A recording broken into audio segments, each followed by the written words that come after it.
Okay guys, so I know I've been saying it for a long time, but as you can see, this is the Kx250 and I am finally putting a top end in it. Just because I figured why not do it now, and at least get it broken in before springtime so I can have a brand new clean slate to ride and rip on and during the spring, and I don't have to worry about wasting any time because spring and summer this year really wasn't that long. So it looks great. I was, you know how when you tear a bike down, you're always expecting the worst. But this is really good, and what I'm about to show you. So I know the lighting's kind of bad. It's getting dark. The camera's not picking it up, but it's probably 5:30-ish. It's getting darker. And I've been working at this for, I'm gonna say 2 hours, and I've gotten the whole thing torn down. All I have to do is disconnect the power valve and take the cylinder off and put a piston in it. But I have not ordered a kit yet because I'm gonna wait because I wanted to figure out if it has a cast piston in it or a forged piston, because it's fine the way it is, and I don't want to, if there's a forged in it, I don't want to put a cast in it or the other way around. So this is what the inside of it looks like. Here's the spark plug. It's a little dark, but it's not bad. It's got one whole summer of riding on it. I've never changed a plug. Besides this spring is the only time I changed a plug. Anyway, it's in good condition. Here's head gasket, of course. Here's the head. It's in great shape. Almost no carbon whatsoever.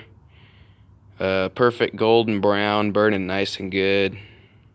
No metal that I can see or feel. All that dots is just carbon, pretty sure. Oh no. Yeah, it's just carbon. So not much. I was expecting much more compared to what's in the exhaust. That is a ridiculous amount of carbon. I gotta get that out somehow. Anyway, this is what the cylinder looks like. It is real good. It's a little rusty looking. I think it's just really badly glazed.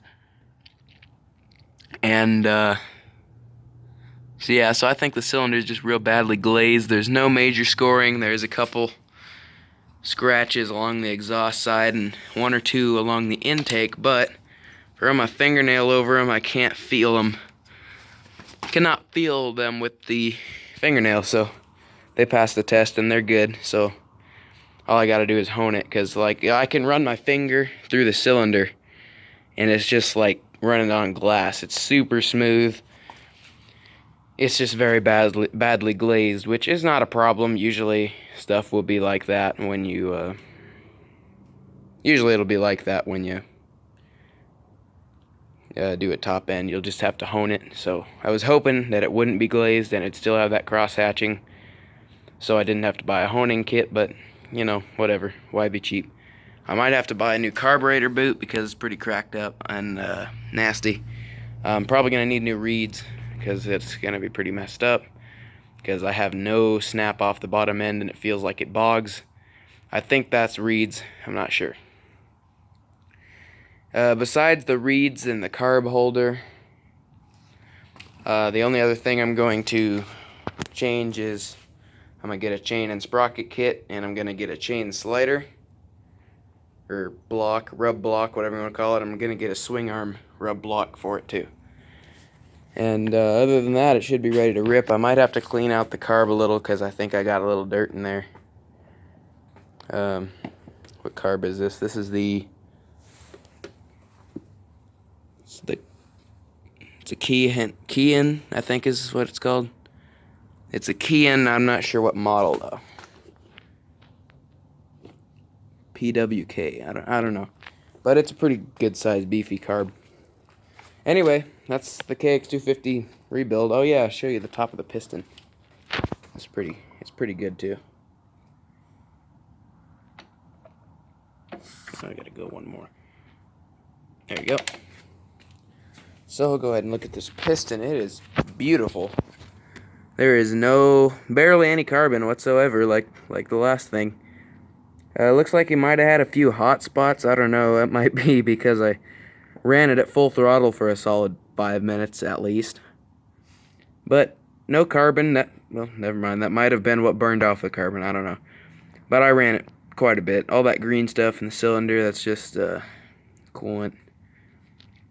But yeah, it's in great shape. I was expecting worse. And only thing now that I'm really hoping we don't have is any up and down play in the crank bearing. Because if we do, I think I'm gonna sell this bike. I'll throw the top end in it, then I'll sell it if there's any up and down crank play, because I think rebuilding the bottom end on this thing is probably gonna cost more than this bike is worth. So, yeah. Anyway, that's a quick update on that. I know I've been saying ever since spring, I'm gonna put a top end kit in it, I'm gonna do it. And I was gonna put it off till next spring, but I figured why not get it done? I've got the money. And just do it and do it right. So, yeah. So there you go. I know I've been telling you about it. Finally doing it. I've got everything all apart. I want to show you all the carbon in this exhaust real quick, because it's bad. It's really heavy. But yeah, we're gonna look straight down this pipe. This carbon is terrible. Look at that. You can literally see all of that right there. That's all carbon. There's probably about 2 centimeters, or I mean, oh crap, 2 millimeters of carbon worth of, yeah, 2 millimeters worth of carbon in this exhaust. It's just terrible. And it's so heavy. Like, it's ridiculously heavy. It's because I have the thing on it too, but it should make a pinging noise when I hit it against something. But it makes a knock noise. Of course, I'm hold it by this. Here we go.